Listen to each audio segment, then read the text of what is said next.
That's not us. Ladies and gentlemen, good afternoon. Thank you for being so brave to be with us in this late hour of what I'm sure must have been another fantastic organization of another Cyprus Forum. I'm Thomas Kazakos. I've been asked to undertake the task of moderating this last debate on something which I'm sure, seeing the young audience, and I'm very pleased we have youngsters with us, might not be so familiar to you. Lobbying in Cyprus in public affairs. With us today, we have two panelists and a key speaker. And before doing so, I would like to just put some gloss into the whole matter so you can understand what we want to talk about. We want to bring out to the audience, both here as well as online, our YouTuber fans, what some of us have been trying to do in Cyprus, either from the private sector or the public sector. And let me start with myself. My paid job, I'm supposed to say these things, I'm the Director General of the Cyprus Shipping Chamber. This is a trade association of the shipping industry in Cyprus, which is supposed to be one of the most productive and reliable industries we have, internationally renowned. For my sins, I'm also a member of a very elitish so far group, which is the Cyprus Association of Lobbyists and Public Affairs Professionals. Nicolas, myself, and a couple of others a few years back, we thought that this part of our everyday life, both at work and personally, needs to be more properly addressed, and I'm referring to lobbying. So we set up a non-for-profit organization trying to collect experiences from all of us who deal with lobbying on a day-to-day basis and trying to see what needs to be done. This goes back in 2017. So in that capacity, I was asked to moderate, and again, I have been lucky and very proud to say that together with Nicolas, we've been one of the very first to register in the recently set up lobbyist registry. But let me share with you first my own experience.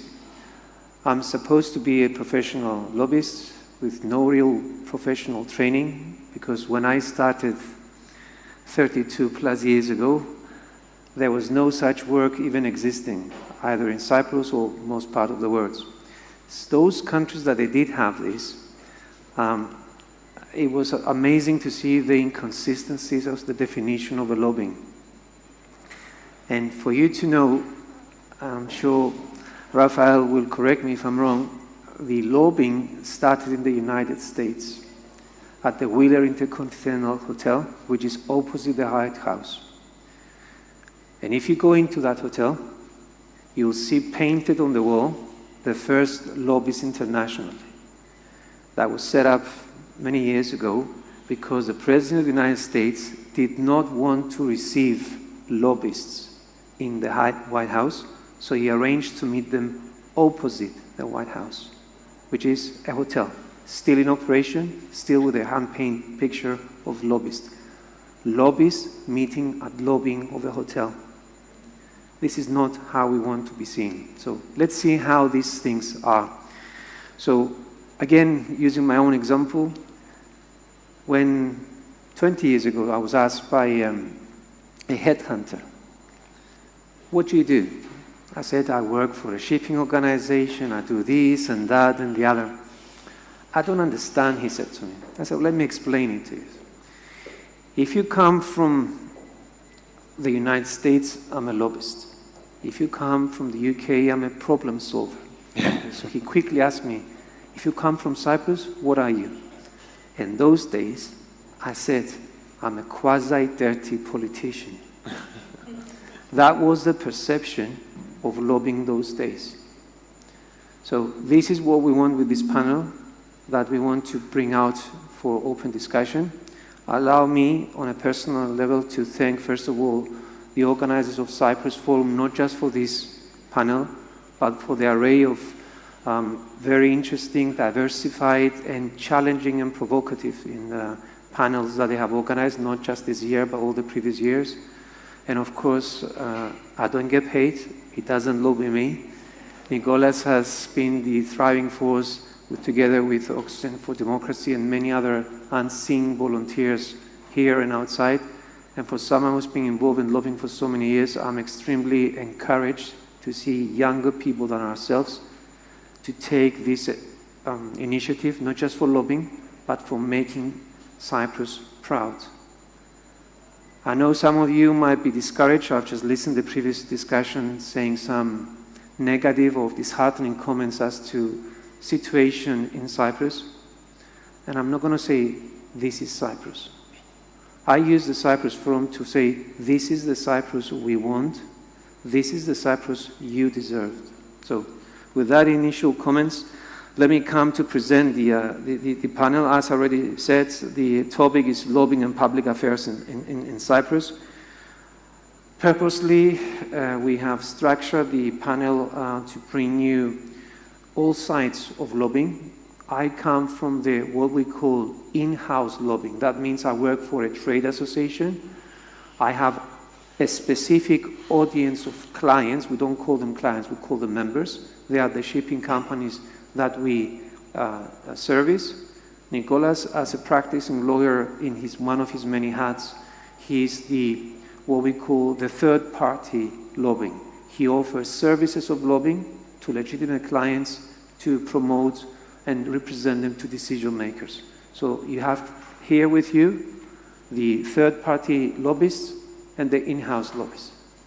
So, of course, in order to have this panel a bit more interesting and get from experience from other countries who have developed this a bit more than we have, of course, we have with us Raphael Kergueno, sorry about the lack of proper pronunciation, who is a senior policy officer at the Transparency International EU.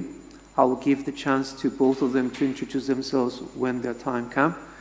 But I started in a reverse order in order to end up with our key speaker for today, who is none other than Elena, the legal brains behind the, relatively speaking, recently set up independent authority against corruption. I always mixed up and say the anti-corruption authority, so sometimes it sounds a bit like the Al Capone times in New York, where they're trying to find out the liquid traffickers. So Elena has been kind enough to not only to address today's panel, to give us the legislative outline of the current legislation that was passed a few years, but also she's been very helpful to us who are trying to facilitate these new transparency activities that we call lobbying for so many years into a proper authority that, first of all, is responsible for registering all of us, but also monitoring the work that we do, both from the lobbying side as well as from the decision maker side. So Elena will deliver a speech in Greek, and so the floor is yours, Elena. Did you get you have translation? There is. Yes, please get on. May I ask the interpreters? Actually, we'll need you for this keynote speech. And just 1 second, Ms. Patera, to get the headset for Raphael. Sorry, I like it. No, it's okay. If we're good to go, can you just give us a sign? Yeah, we're just waiting for the headset for Raphael. Yeah, sorry. Okay. So I'll buy some time, just carry on from my experience. When we were trying to come up with one Greek word, I'm extremely proud of our rich language. But if I tell you how the services of lobbying I do for my association is written in our Article Association, is to promote and further the legitimate interest of our members both in Cyprus and abroad. This is a definition in my association. And we don't have a single Greek word to describe this, but hopefully we will invent one soon. Is it okay? Raphael, Yeah. can you hear it? Okay. Okay, Elena, please. Αγαπητά μέλη του πάνελ, κυρίες και κύριοι, είναι με ιδιαίτερη χαρά που συμμετέχω στη δεύτερη συνεχόμενη χρονιά στο Cyprus Forum και ευχαριστώ τους διοργανωτές για την πρόσκληση να συμμετέχω στην ειδική θεματική Lobbying and Public Affairs in Cyprus. Τον Φεβρουάριο του 2022, η Βουλή των Αντιπροσώπων ψήφισε τον νόμο για τη διαφάνεια στις διαδικασίες λήψης δημοσίων αποφάσεων. Ο νόμος αυτός, γνωστός ως ο νόμος του lobbying, αναγνώρισε τη συμμετοχή φυσικών και νομικών προσώπων στη λήψη δημοσίων αποφάσεων ως μία νόμιμη πρακτική μέσα από καθορισμένο πλαίσιο και προϋποθέσεις. Η αρμοδιότητα του ελέγχου και εποπτείας για τους σκοπούς του νόμου ανατέθηκε στην ανεξάρτητη αρχή κατά της διαφθοράς. Στην ουσία, αυτός ο νόμος θέτει με σαφήνεια κανόνες διαφάνειας και λογοδοσίας μέσα από ένα καθορισμένο πλαίσιο δικαιωμάτων και υποχρεώσεων των εμπλεκομένων προσώπων,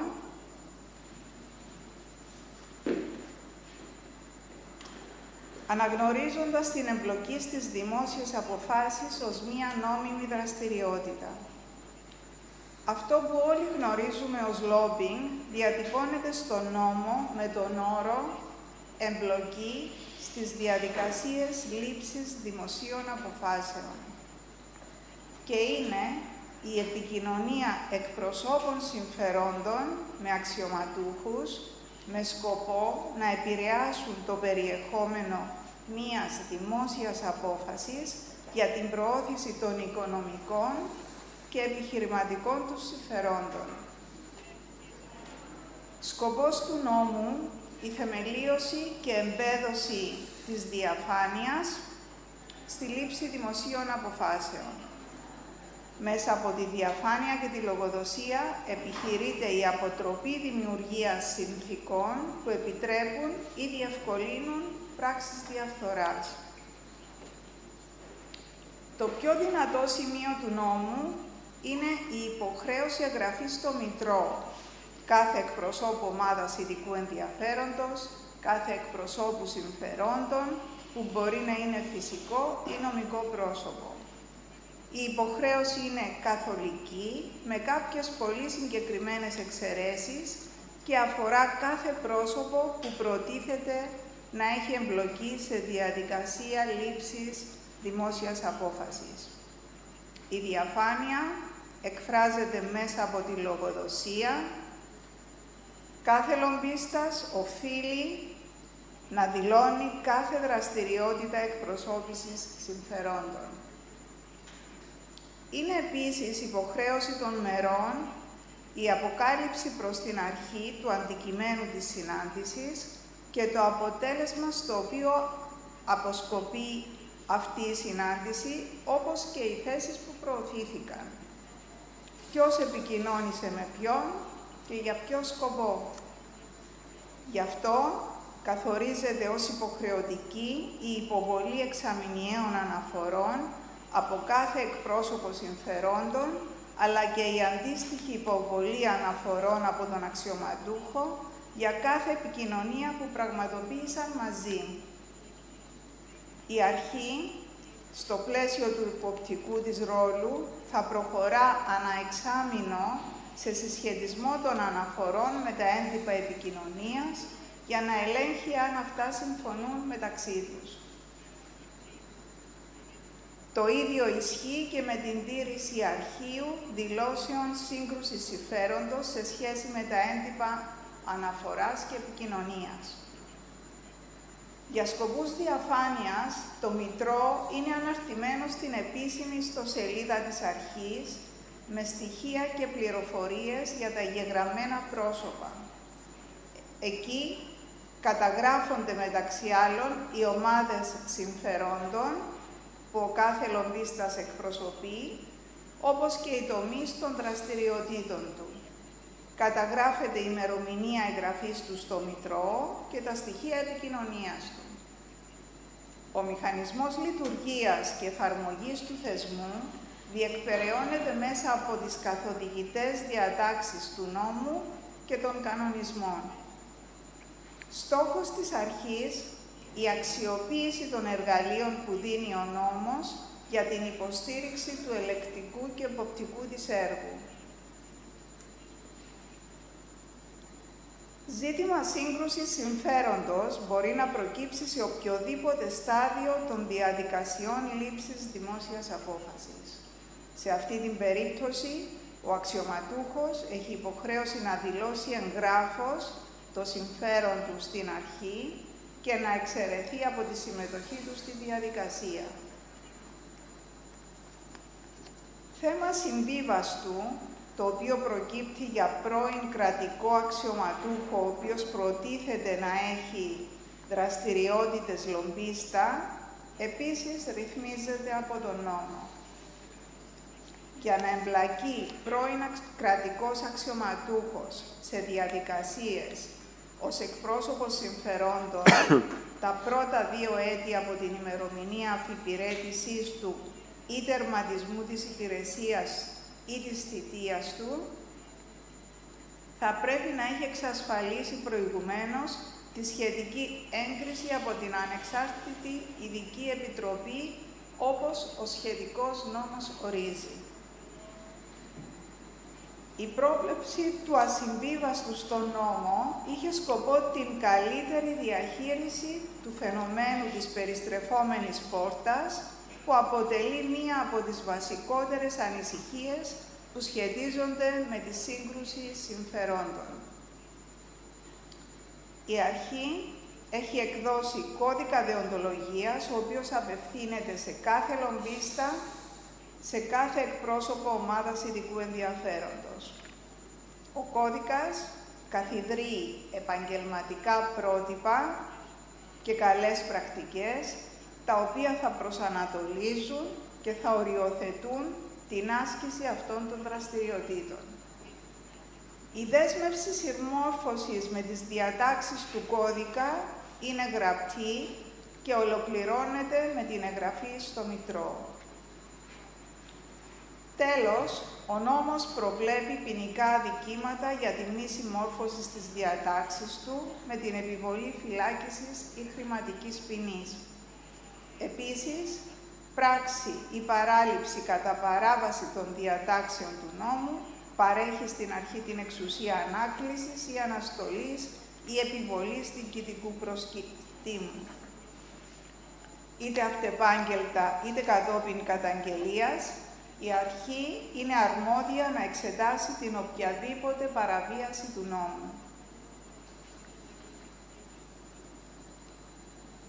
Αποστολή της αρχής είναι η διασφάλιση της συμμόρφωσης στον νόμο, η παροχή πρακτικής καθοδήγησης και ανάπτυξης ευαισθητοποίησης τόσο των εμπλεκομένων μερών, όσο και των πολιτών, μέσω των οποίων ευελπιστούμε ότι θα τεθούν τα θεμέλια για αλλαγή νοοτροπίας, για μια νέα κουλτούρα διαφάνειας στη δημόσια πολιτική ζωή.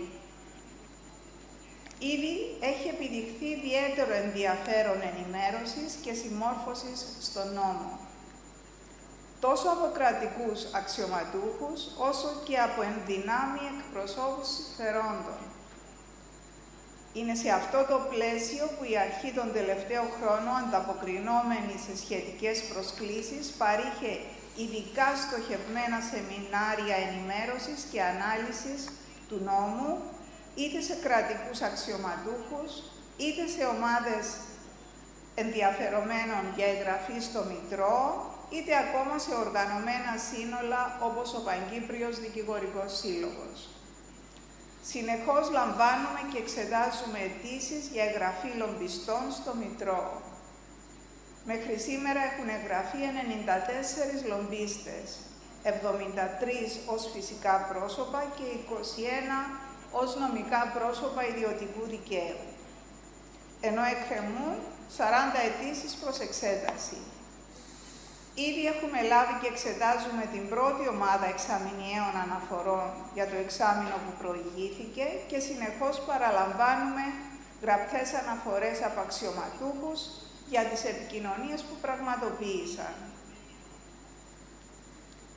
Κυρίες και κύριοι, η διαφάνεια στις δραστηριότητες εκπροσώπησης συμφερόντων είναι αναπόσπαστο συστατικό στοιχείο της δημοκρατίας, προάγοντας το κράτος δικαίου. Σε μια σύγχρονη δημοκρατική κοινωνία, όλα τα συμφέροντα πρέπει να λαμβάνονται δεόντως υπόψη και όλοι οι πολίτες να έχουν ίση πρόσβαση στον νόμο και στη λήψη αποφάσεων και να διαμορφώνονται αποτελεσματικές πολιτικές που ευνοούν το σύνολο της κοινωνίας. Πολιτικές βασισμένες στην αρχή της νομιμότητας, της διαφάνειας και της λογοδοσίας. Είμαστε στην αρχή, στο ξεκίνημα της εφαρμογής ενός νέου νόμου, απαιτείται η συμμόρφωση τόσο από τα εμπλεκόμενα μέρη, όσο και από τους ίδιους τους πολίτες. Η εμπειρία της εφαρμογής του νόμου θα καταγράψει τα πλεονεκτήματα και τα τυχόν περιθώρια βελτίωσής του. Ευχαριστώ πολύ για την προσοχή σας.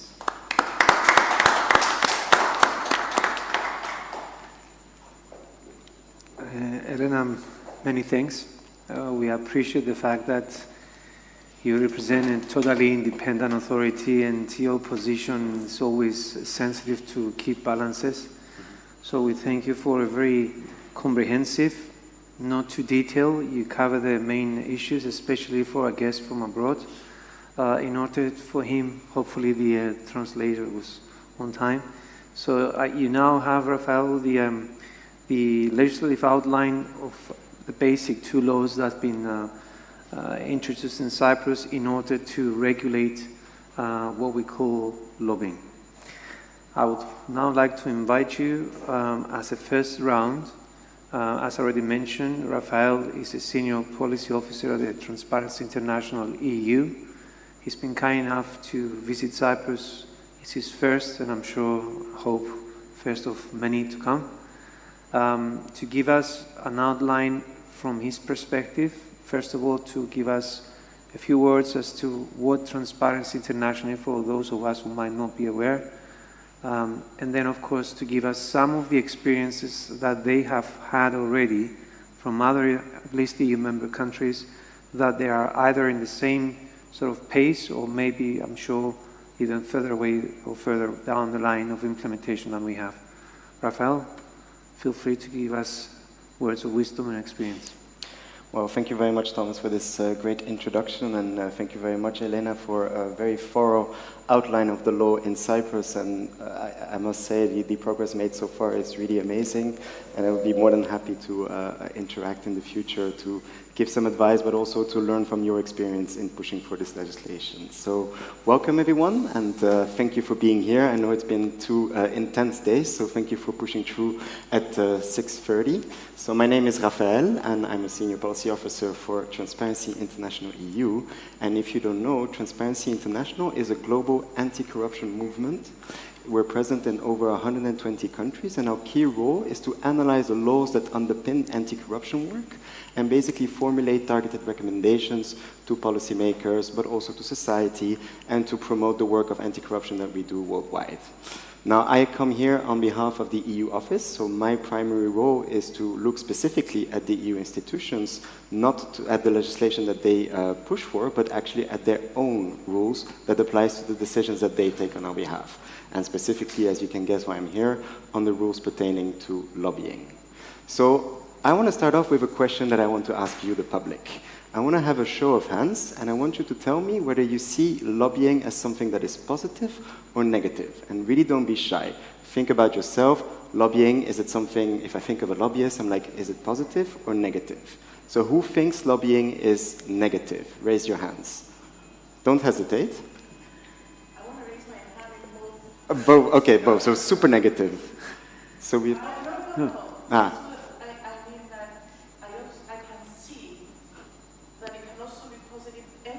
Exactly. Exactly. Based on the intention of But that's a very good point. Negative.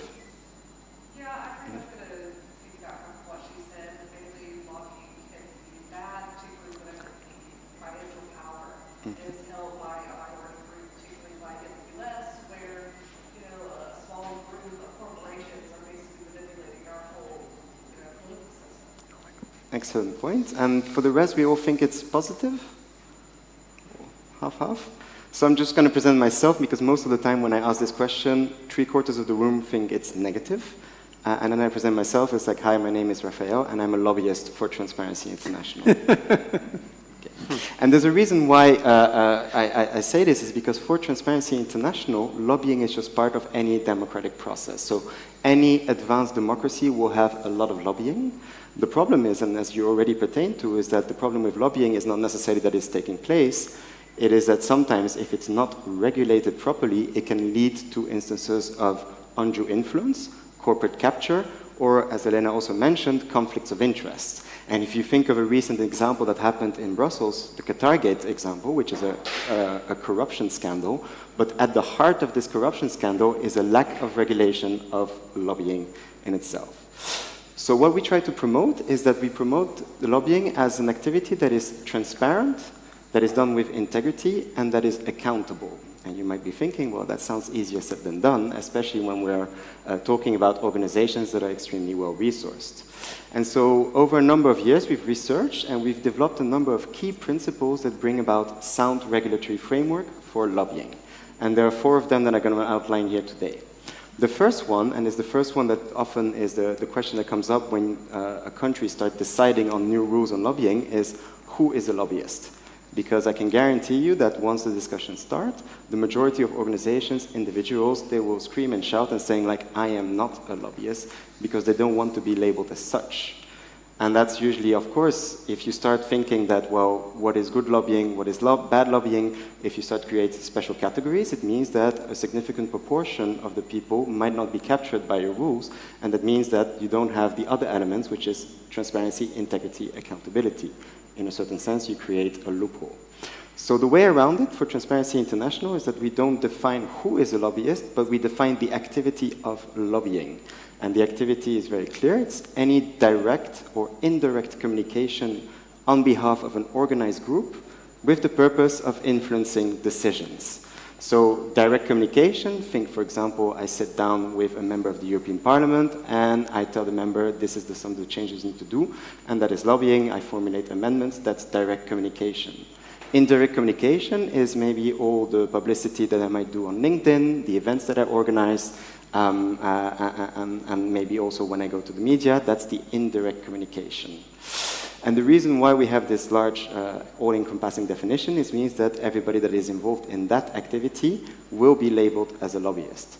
And in fact, this is, if I understand correctly, more or less the approach that is taken in Cyprus. It's also the approach that is being taken in Brussels with the own EU's register, which is called the Transparency Register. Now, once we have defined who is a lobbyist, we also now have the possibility of asking them information. And this is where we come to the idea of a register. The register is very important because that is the transparency element that we're looking for. We want to know who is involved, what are the interests that are represented, how much resources is being spent, if there is funding from other sources, which policies are being pursued. And this is all best practices because this allows everyone to understand who is seeking to influence decisions with our politicians. With the register in place, we go to another element, which is the integrity element. And here we need a very strong code of conduct. As I explained earlier on, with lobbying, when things can go very wrong, because lobbyists had a history in the past of doing things quite unethically. Now, Qatargate is maybe a more spectacular example of money being transferred into the hands of a decision maker, but sometimes you have certain practices that might fall way below the threshold of corruption, which is creating kind of quiproquo situation. I offer you very nice dinners, but maybe then you pass my amendment, or I give you I pay for your family members a nice holiday to go skiing. And these are examples that actually existed in Brussels in the European Parliament and was found to be perfectly normal. But obviously that means that certain people can, by the sheer ability of their wealth, get better access and get a better possibility to influence decisions. So we have a code of conduct that prescribes and very clearly prescribes certain actions. And then you need an ability to enforce the code of conduct. And this is where you need to have an authority. And here in the case, we have an independent authority that investigate breaches to the code and can then sanction in case the code is not respected. And finally, the element of accountability.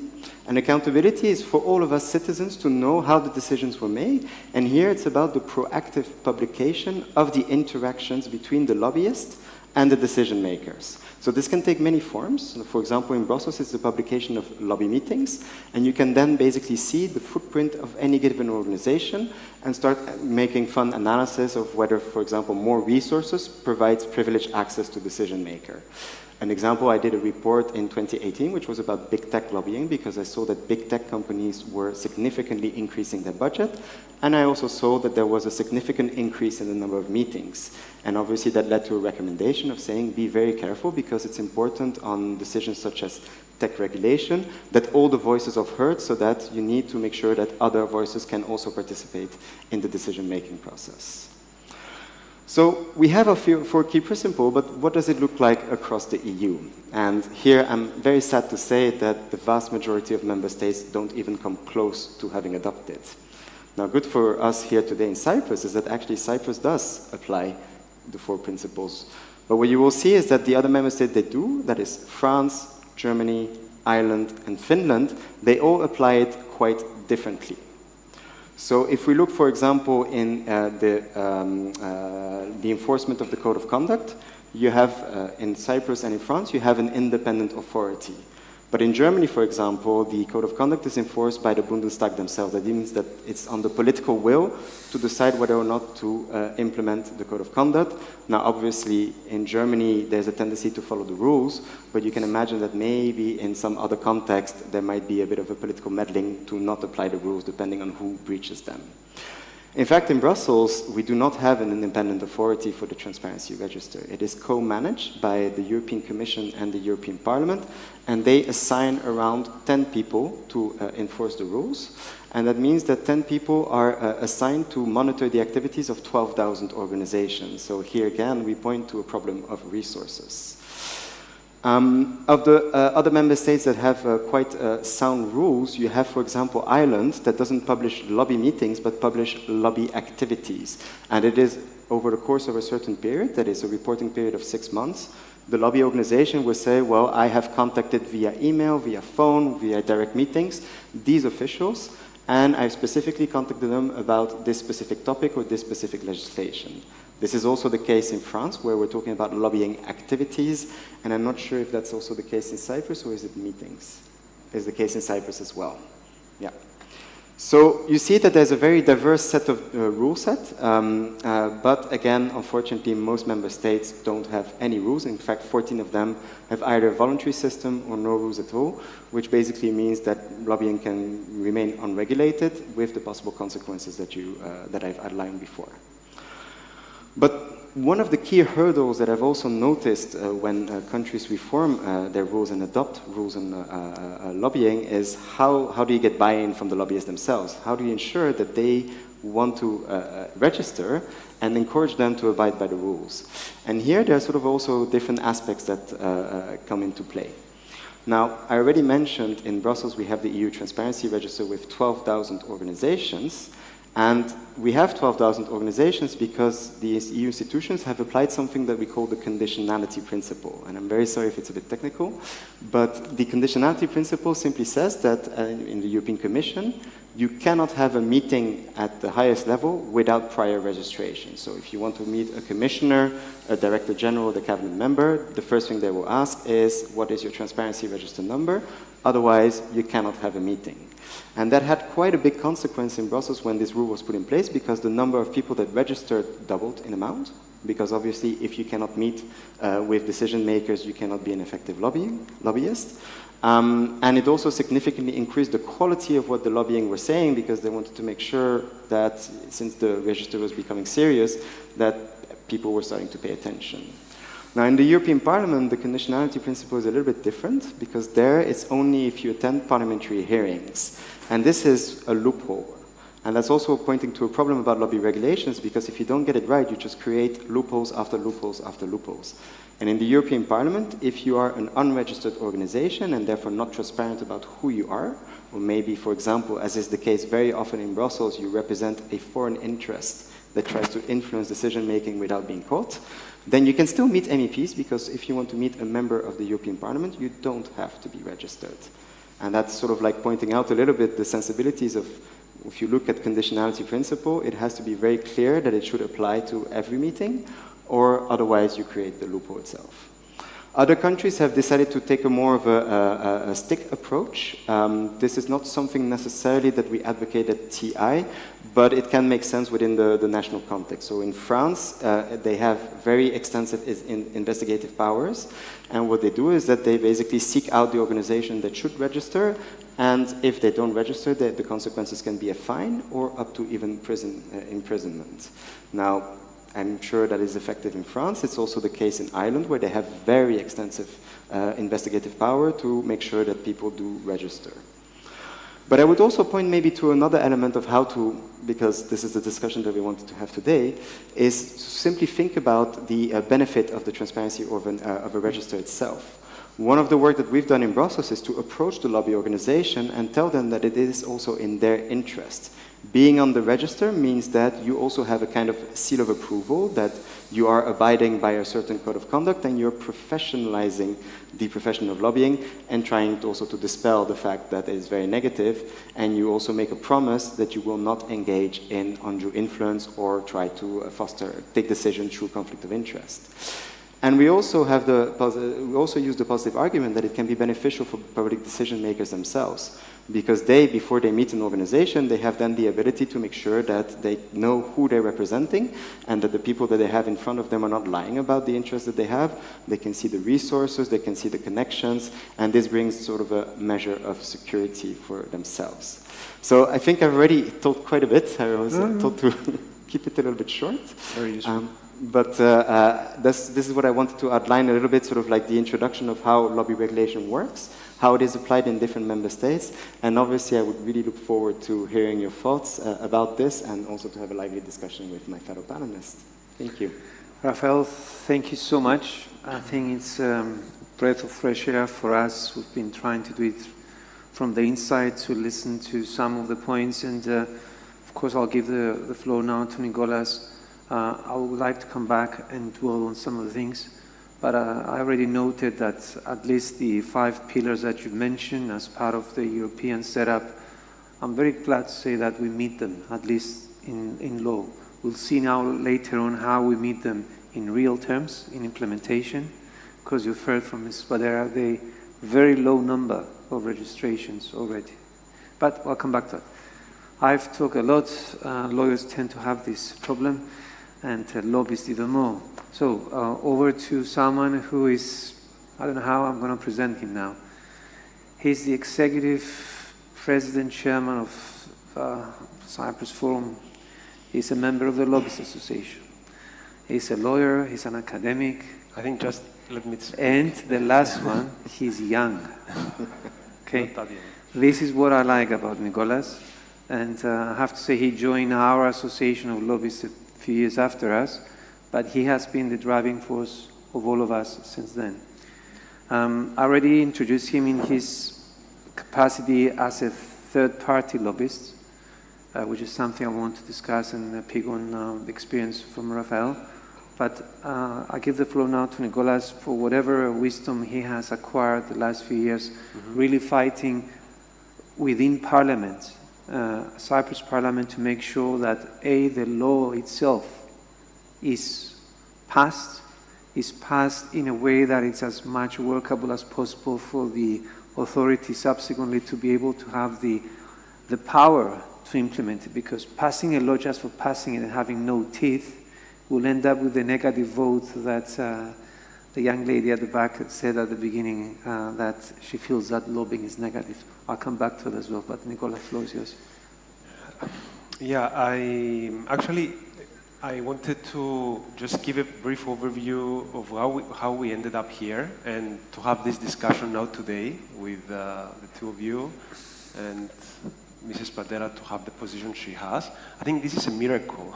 I think it's a number of coincidences. What you said before, Thomas, that we have a law that abides with the European standards and some member states do not. It's a miracle because usually when it comes to institutions, Cyprus does not do well. And a number of coincidences were basically that Nicolas, the former minister, I don't know how, someone told him that he needs to pass a law regulating lobbying. No, it wasn't like that. Hmm? It wasn't like that, but It yes. wasn't. Okay, that's what they told me anyway. And then he drafted the bill. Then it ended up in the drawers of the ministry. Then Al Jazeera video came. Everyone was shocked. We said, we need to regulate lobbying. Blah, blah. Then when it went to parliament, MPs were like, we don't want this. It's not in our favor. They wouldn't say this, but this is what they were thinking. They were basically saying, this is too much bureaucracy, we don't want it, blah, blah. And then there was COVID, and Cyprus was going to receive 1.4 billion from the European Resilience Fund. Yes, as long as it implemented a number of reforms, including the 3 bills, independently against corruption, lobbying, and whistleblowers. So these coincidences, Nicolas, Al Jazeera, COVID, is the reason that we're here. Otherwise, this law wouldn't have passed, I'm sure. But you need these coincidences, and you need people to push for this to happen. And thankfully, we're here. I mean, the law is not perfect, but I remember in the parliament that, let's say, the transparency lobbying were saying, the law is full of loopholes, we don't want the law, they will have, the politicians will do this, the policymakers will do that. But I think the logical approach was, let's pass this just to become a matter of culture and tradition. The word, the phrase, the word lobbying to become, an everyday word in our vocabulary, and then we'll see how to improve it. And thankfully, this happened. And the way, I mean, you told your story, Thomas, and rightfully, you are the #1 lobbyist in the registry. #1 registered. #1 registered. Maybe the best lobbyist, anyway. And then I'm #2 in the registry because I started realizing what lobbying is about, I think 6-7 years ago, when we started meeting with policymakers, politicians, trying to present them with data, analysis, mayors, MPs, the executive, to tell them that you need to change this and that. And then I said, what is it that I'm doing? And I looked it up, and it seemed that I was a lobbyist. And first, it would have been good for this to be regulated, and for this, activity to have more, to be regulated and to have more.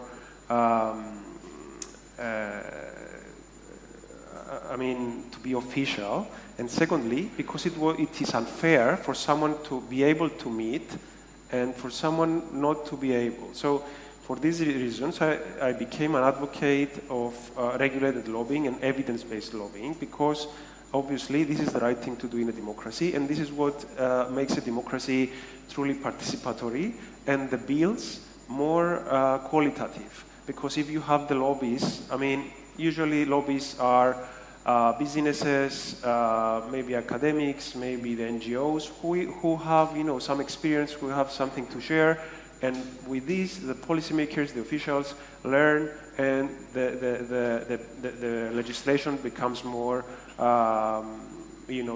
science-based and fairer. So now we're here. So we talked about the past. The present is that we have a good number of registered lobbyists, but we could have had more. I'm sure that the number of actual lobbyists is much larger, and all these need to be registered, and others should, engage in lobbying. And while now they think that it is something that they should be, feel guilty about it, but it shouldn't be like that. So, as regards the present, more things need to, we are good, but more things to be done. And as regards the future, as I see it, the vision, what we want to do in the public affairs area in Cyprus is to become closer to what Raphael described about the Commission. First of all, a culture for politicians and policymakers not to accept anyone unless they're registered. Secondly, for the lobbyist profession to be more upgraded. So lobbyists should be well trained. They should learn about the techniques of how to convince a policymaker, how to gather data, to present statistics and scientific analysis, and also maybe then utilize communication tools, how to put the message out there, because it seems that policymakers are influenced by the media, and also those who do not abide by the law to be prosecuted. So this is something that I'm waiting for the independent authority to see how they will handle it. So there are people who are doing meetings and are not registering them, and there are, so I'm really wondering how the authority will approach it. Now it's quite early. Everyone needs to understand this new thing, but then later on, I would be in favor of the authority going to a minister's office, without any notice, saying, give us the minister's diary of the last 2 months. Who have they met? Have they registered it? If not, then we'll implement a fine, we'll impose a fine. If this happens 2 times, there are more serious penalties. So I try to describe past, present, and future. Okay. That's it. Thank you, Nicolas. Let me now try to, of course, by all means, any of you want to step in and pose a question, although I was asked that I can give you the 10, 15 minutes at the end to ask a question, but I'd much rather do it interactive. Lobbying is about connecting people, so we're not just telling you what you need to hear and then you say yes to us. We hear from others who, even negative perceptions, is because we are not doing our job properly. So let's go back to some of the points that Raphael has mentioned, and Nicolas is giving you I'd rather call it a pragmatic, rather harsh reality approach of past, current, and future. I would like to dwell on a couple of points so we can show to you and you can tell us if we're in the right direction. First of all, let me liven it up a bit. Bad news travels faster than good news. We could have chosen, when we were debating about drafting the lobbyist law, professional associations that they are systemic in terms of commitment to Parliament. Whenever I go to Parliament, I represent a whole industry. And whatever I say commits 9,000 people ashore and 85,000 people at sea.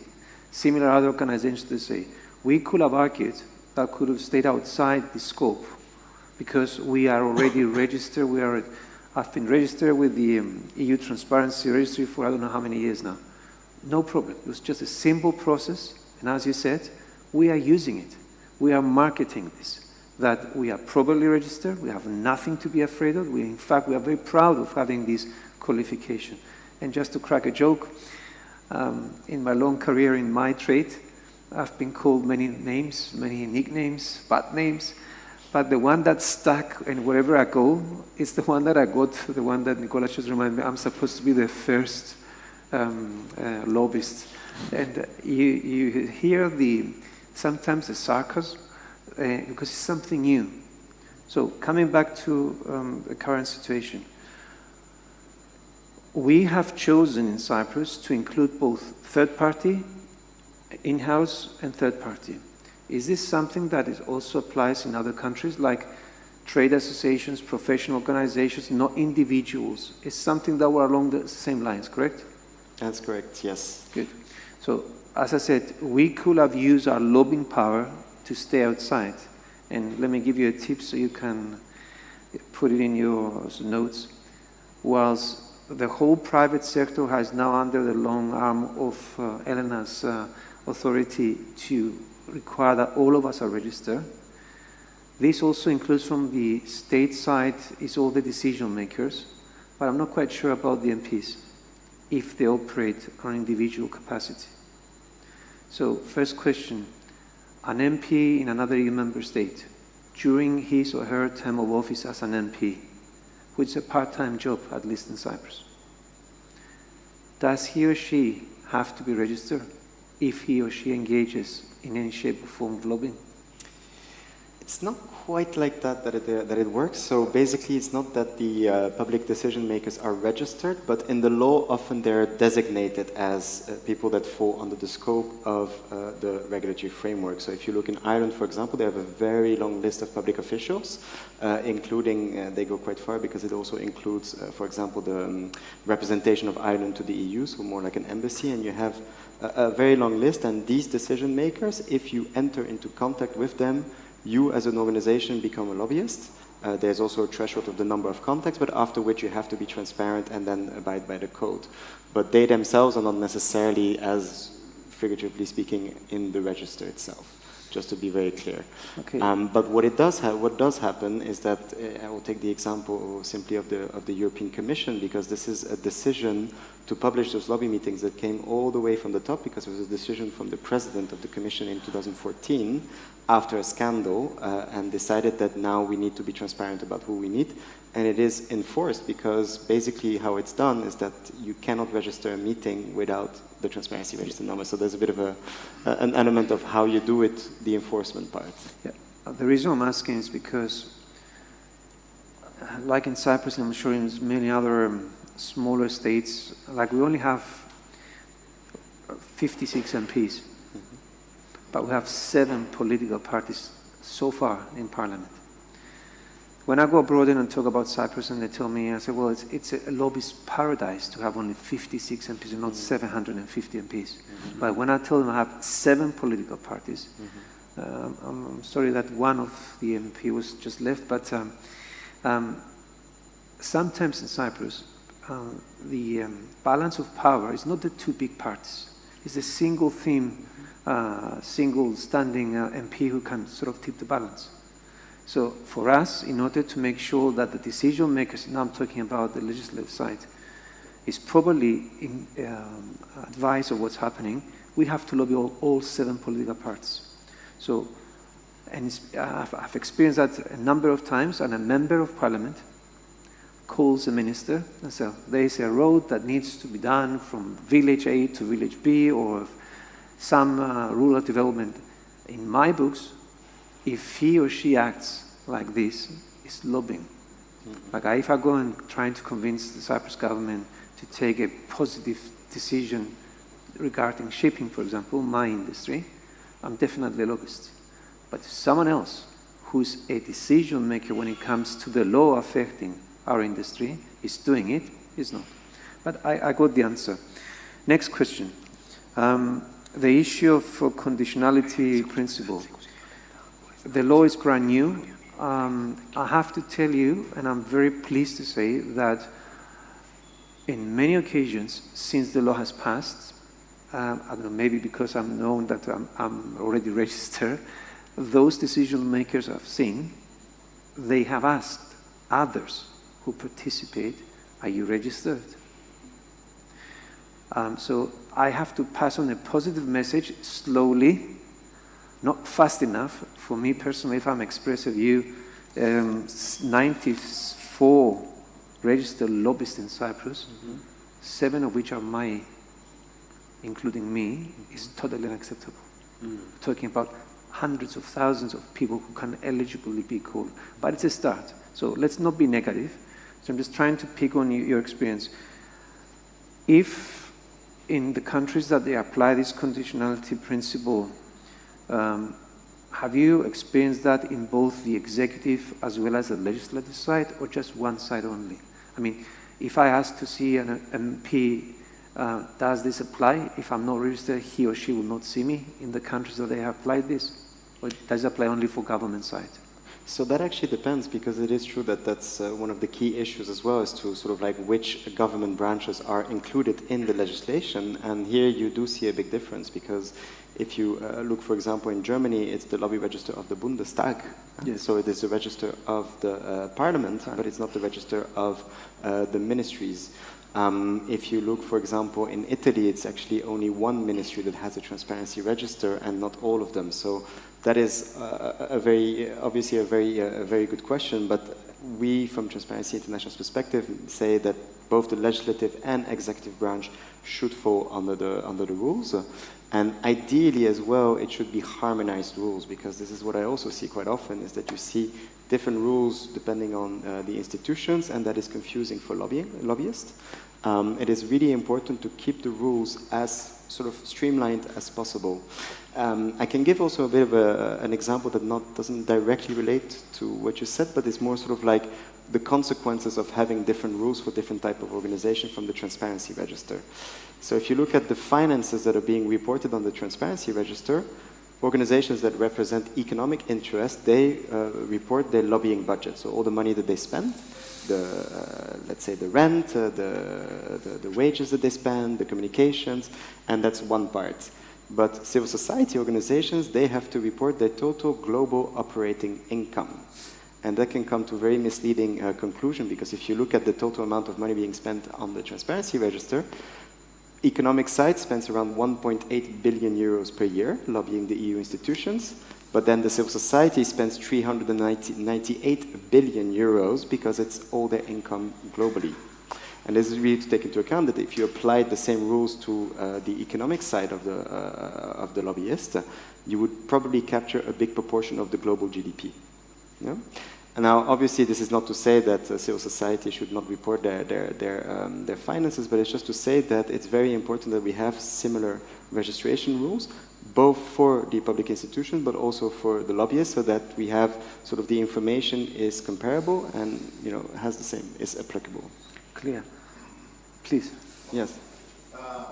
Use the mic for our YouTubers. If I understand correctly, the law we have in Cyprus refers to lobbying for the parliament only. No. It's lobbying for any economic power. activity. Economic activity towards any Public affairs. Any decision that will affect a decision. Even local, even for the even municipalities. municipalities. Yes. Okay. Any decision-making body. Yes. And it excludes public consultations, and it also excludes parliamentary committees. So meetings during parliamentary committees or public consultations are excluded from the lobbying law. But any meeting or interaction with a public official, it is within the scope of the law. And it's only about economic interests? Yes. Could it be environmental interests? It can cover everything. If you connect that with an economic issue, yes, of course. It's public decision.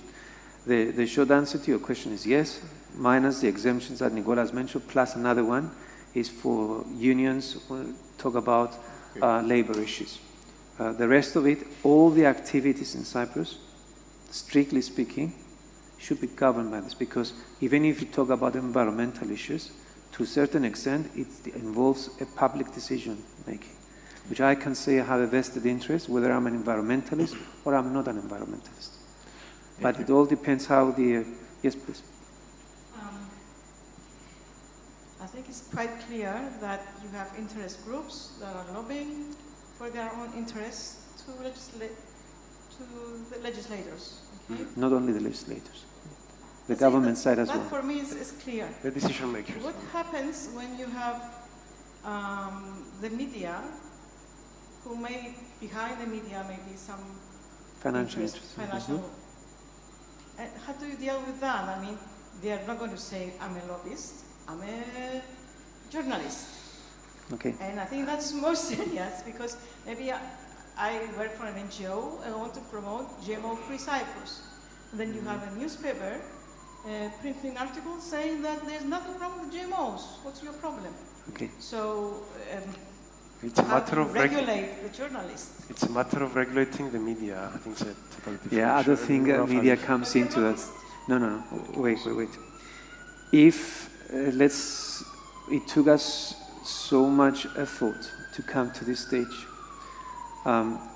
What is this legislation primarily address, and that's my own interpretation, is that they're trying to regulate what we call professional lobbyists. Lobbyists, as I said, third party and in-house. Third party and in-house. That is the primary task. And my humble advice is, let's hope by next year, not 94,000 should be our target.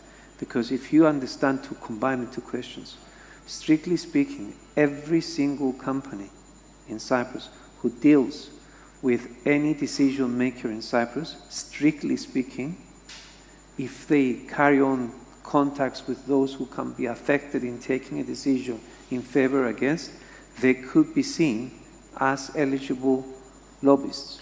Thomas, can I add something to this? And then maybe Raphael wants to also add. I have a slightly different opinion. I don't think it would be, practical and, noble to register 94,000 members. What I, think it would be ideal is, for people and businesses to gather around professional organizations, and when they have, a message to put forward, they go through the representative different bodies. organizations, either NGOs or trade unions or whatever.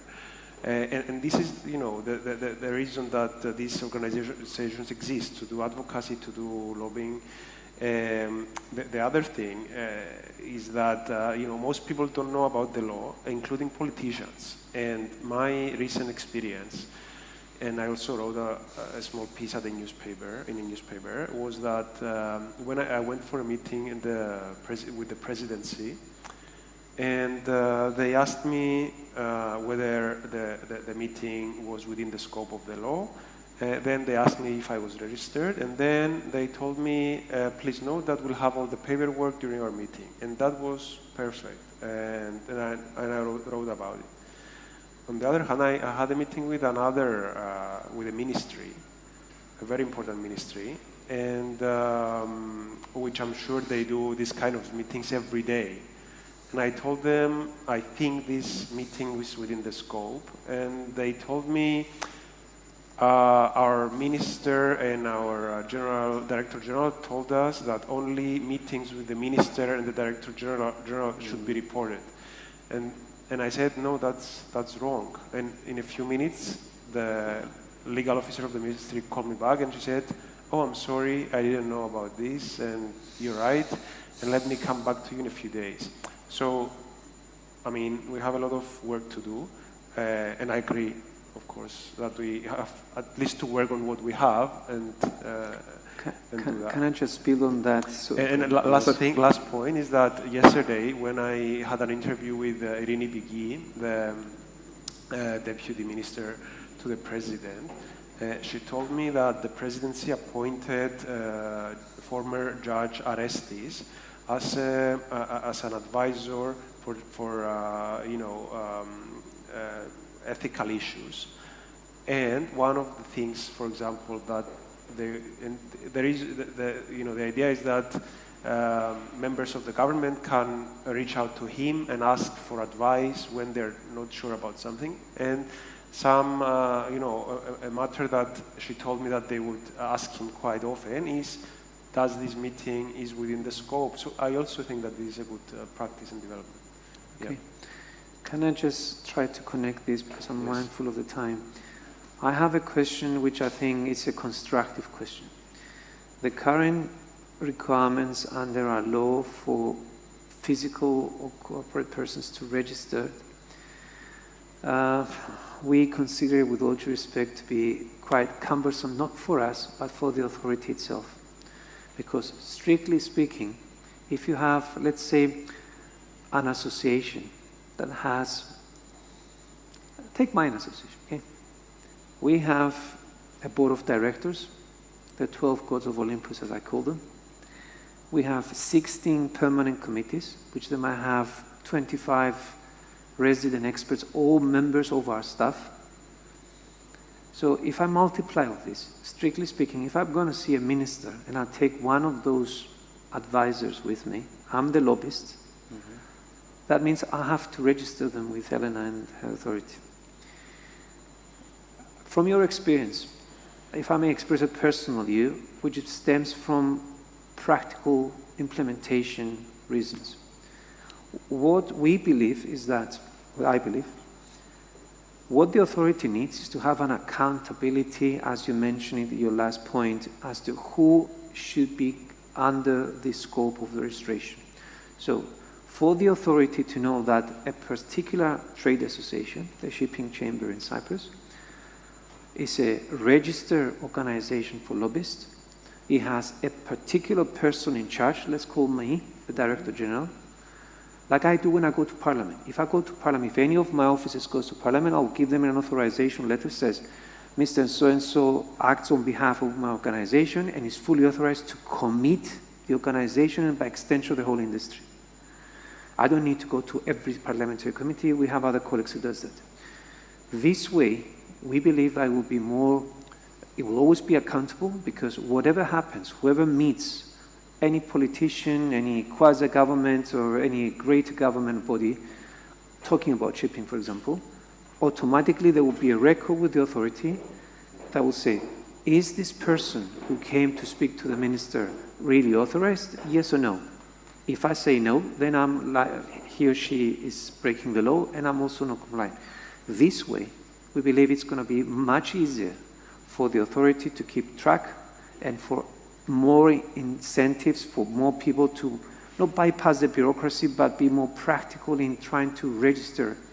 Is that something that happens in other countries, or everybody? Like right now, strictly speaking, me and all my officers, my board of directors, and 236 members of committees, they have to be registered.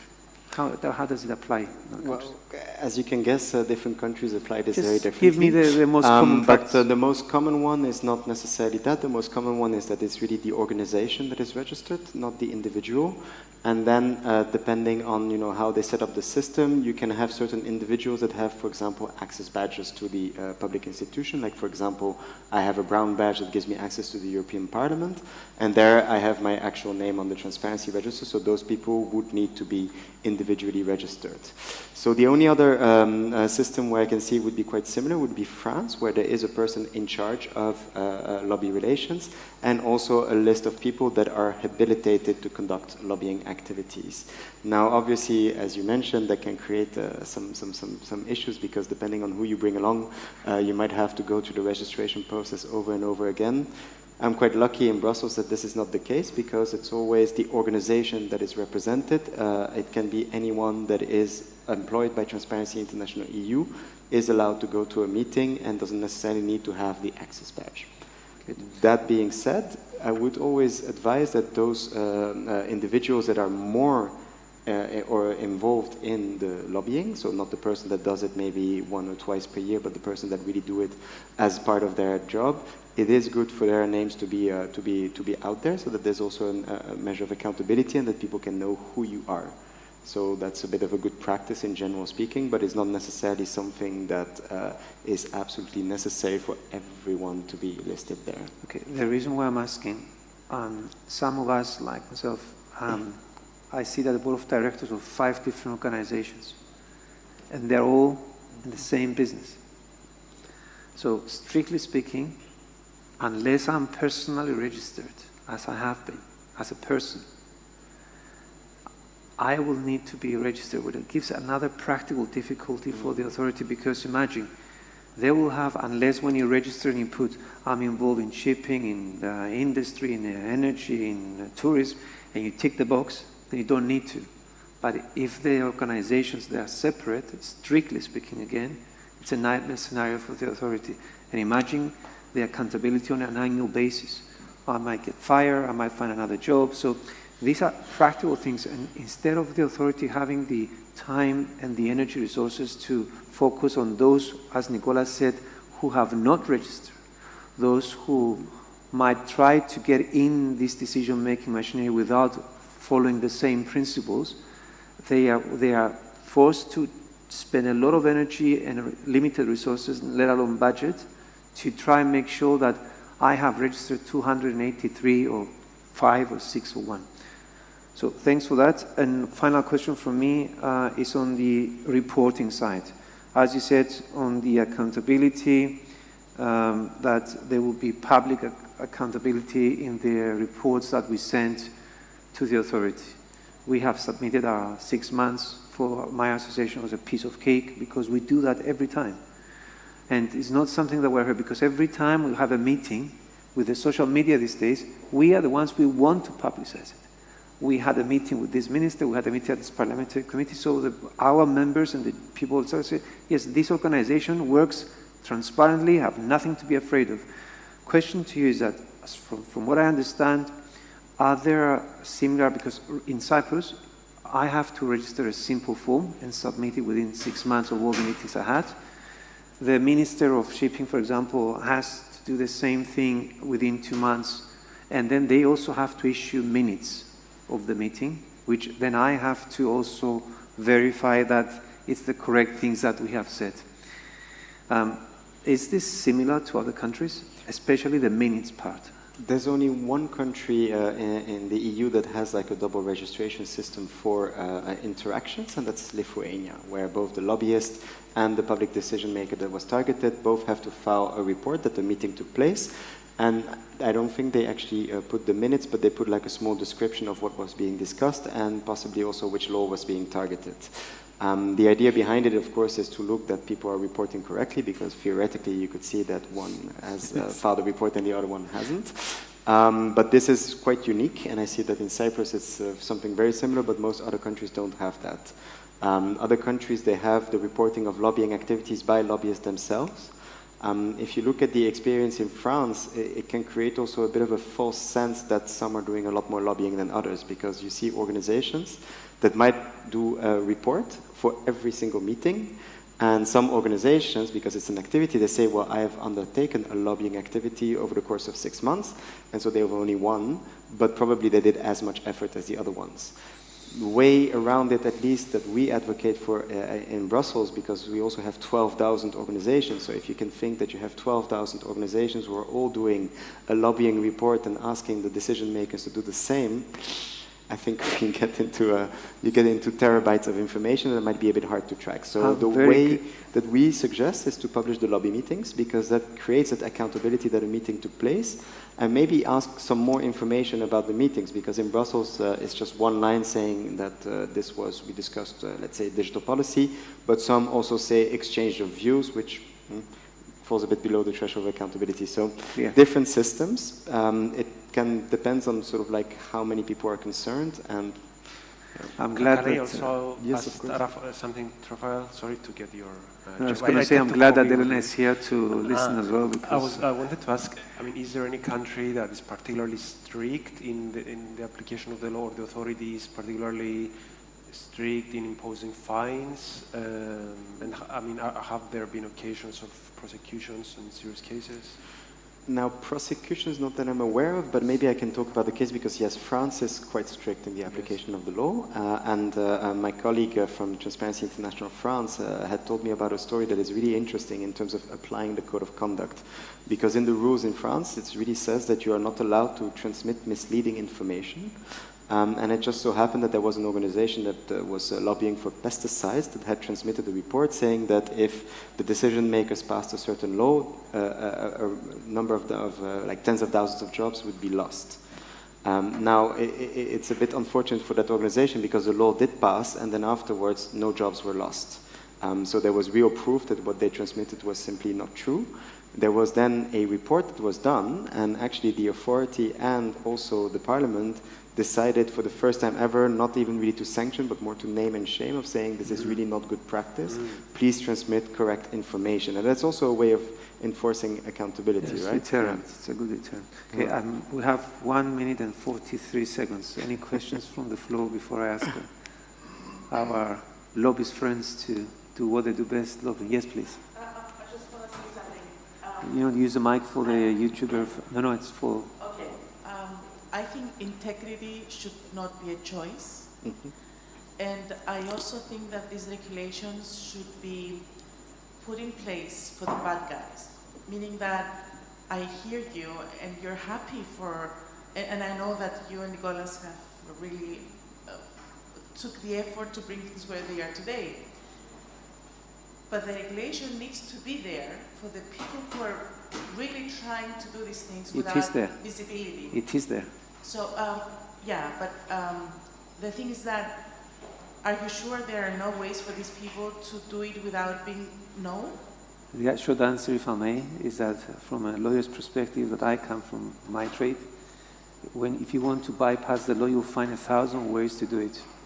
But you should not victimize the whole forest for one bad tree, okay? So let's remember, as I said at the beginning, this is the Cyprus we want, this is Cyprus we deserve. The fact that there might be loopholes for others to bypass either the registration or this is just a small tip of the iceberg. If the rest of us, as Nicolas said at the beginning, it's the culture thing, that believe you're not forced by the big bad wolf that is the authority that you have to be, unless I'm going to go pay fines. Look at the other way around. I'm not in marketing or in promotion, but if I was, I would say this is my best qualification because I'm a registered lobbyist and I can go and speak to anyone I want. If the guy or the company or the person was not going to do it, then automatically it's placing a disadvantageous position, and it's not just a matter of catch the bad guys. It's give the chance to the good guys to shine and then outshine the rest of them, if I may respond. I'm also happy to... Thomas, you want to go? No, yeah, I mean... Please. Obviously, can we have more we can have minutes? Yeah. Okay. We can have a discussion about bad guys or good guys, but the reason why we have these rules in place, if we are talking in the kind of like good and bad, is to make sure that the bad guys cannot actually act in the way that we think they can act. And I was giving the example of the Qatargate scandal, and at the heart of it is that because there was an organization that was not on the transparency register and was allowed to act inside the European Parliament, and it goes a bit further here because it was set up by a former member of the European Parliament. So there's the revolving door issue that we were discussing that Elena so rightfully put forward, and it didn't raise any concern. There was no red flags, and normally the reason why we have this is that unregistered means red flag. It means act with caution for the public decision maker. That means that there's a reason that they're not registered. No? I like that. And so that's the idea behind it, right? Like it's just to also start closing the window of opportunity, but obviously we will never get to a point where we will capture all the bad guys, let's say. There will always be ways around it, but the idea behind it is just to make it as difficult as possible for them. And again, also to also show the good example that, you know, having the good practice that we are all lobbyists here sitting on this stage, and we all have this promise we will not act in this way, and slowly create a culture of integrity instead of a culture of impunity. I hope this... Good. No more hands? I don't know if Nicolas, you want to have I'm good as well. You're okay? Raphael? No, I think... Okay, on behalf of, if I may use Mrs. Patera's introduction and the two lobbies on my right, thank you all three and thank you, Nicolas, for giving us the opportunity. Thank you. Thank you, Cyprus Forum, for being a sort of a positive and encouraging, not just in lobbying, in all other sectors that you've covered. Thank you for your patience of being so late in the afternoon. Thank you for those who are watching us. Thank you for the interpreters. And I hope next year we're going to have not just more registered lobbyists, but not a single hand in the audience saying that lobbyist is a negative thing. Thank you so much. Thank you.